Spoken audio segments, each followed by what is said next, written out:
Charmel M. Chavez from 3 Alpha. Ang napili ko po sa tatlong katangian ng leader sa panahon ng crisis is yung tapang na may talino.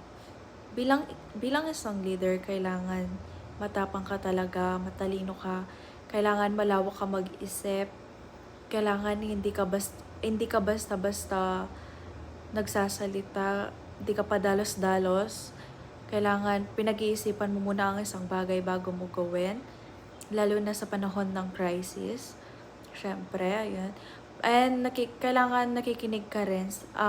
Alam mo kung kailan ka makikinig sa mga kapwa mo. Kailangan nagsishare ka rin ng ideas sa mga kapwa mo. Bilang isang leader, sir, na tapang na may talino, kailangan lagi kang may baon na ideas, or kailangan lagi kang may naitutulong sa mga kapwa mo para hindi ka lang matatawag na isang leader. Kaya kailangan talaga matapang ka at matalino. Bilang isang leader, magpakatatag po tayo. Yun yung napili ko, sir. Thank you. Happy Halloween, sir.